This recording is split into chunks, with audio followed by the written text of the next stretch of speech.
സൈഫുന്നീസ അലിയാറുണ്ട് വിശദാംശങ്ങളുമായി. സൈഫുന്നീസ 4 വർഷം മുമ്പുണ്ടാക്കിയ സ്റ്റേഡിയമാണ്. ആ സ്റ്റേഡിയം കാട് മൂടിക്കിടക്കുന്നതിനെ കുറിച്ച് അധികൃതർക്ക് എന്താണ് പറയാനുള്ളത്? ഇപ്പോൾ ശ്രീജേഷിന്റെ പ്രതികരണം വന്നു കഴിഞ്ഞു. തനിക്ക് നാണക്കേടുണ്ടാകുന്ന ഒരു അവസ്ഥ, അദ്ദേഹത്തിന് ആദരം എന്ന മട്ടിൽ ഒരു സ്റ്റേഡിയം ഉണ്ടാക്കുന്നു, അതിനുശേഷം അത് തിരിഞ്ഞു നോക്കാത്ത അവസ്ഥ, എന്താണ് പറയുന്നത്?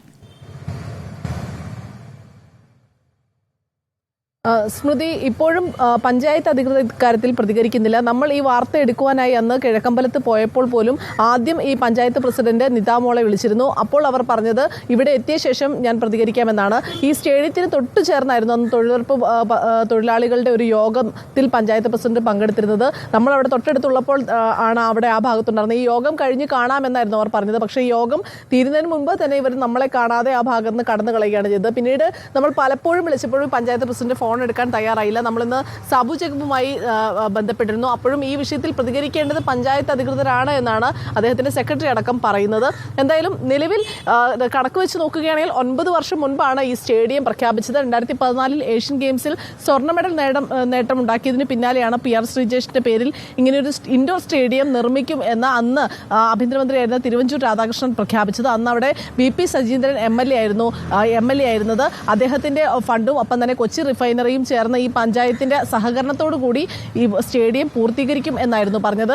പക്ഷേ പിന്നീട് ഈ 2020 നിർമ്മാണത്തിന് വേണ്ടി തറക്കല്ലിടുകയും അതിനുശേഷം കുറച്ച് തൂണുകൾ കൊണ്ടുവന്ന് അവിടെ നിർമ്മിക്കുകയും ചെയ്തിരുന്നു. 98.5 ലക്ഷം രൂപയുടെ ഒരു പദ്ധതിയായിരുന്നു അന്ന് വിഭാവനം ചെയ്തിരുന്നത്. പക്ഷേ അന്ന് 2020 ഈ പദ്ധതിക്ക് വേണ്ടി ഇത്തരം ഈ ഇരുമ്പ് തൂണുകൾ നിർമ്മിച്ചതല്ലാതെ അതിനപ്പുറത്തേക്ക് മറ്റു നിർമ്മാണങ്ങളൊന്നും അവിടെ നടന്നിട്ടില്ല. കാരണം 2020 ശേഷം അവിടെ പഞ്ചായത്ത് മാറി 2020 പഞ്ചായത്ത് വരുന്നു.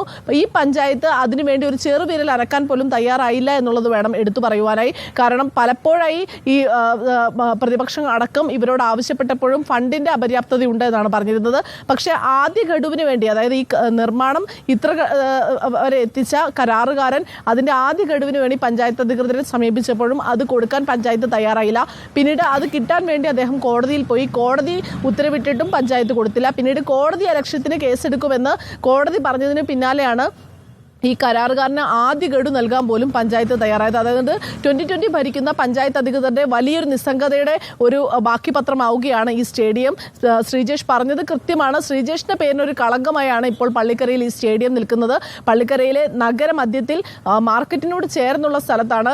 ഒരുപാട് കുട്ടികൾ അവിടെ നേരത്തെ കളിച്ചുകൊണ്ടിരുന്നതാണ്. പക്ഷേ ഈ സ്റ്റേഡിയം വരുന്നു എന്ന് പറഞ്ഞ് ഇവിടെയെല്ലാം ഇരുമ്പ് തൂണുകളെല്ലാം നിർമ്മിച്ച ശേഷം ഇവർക്ക് കൃത്യമായി അവിടെ കളിക്കാൻ കഴിയുന്നില്ല.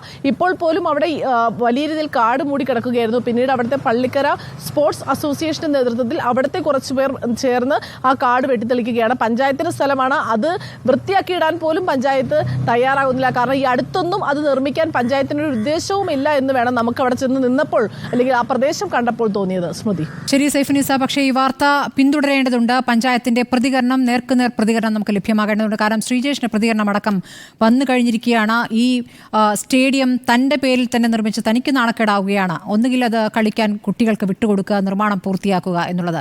അതിനൊരു മറുപടി പഞ്ചായത്ത് നൽകിയേ പറ്റും.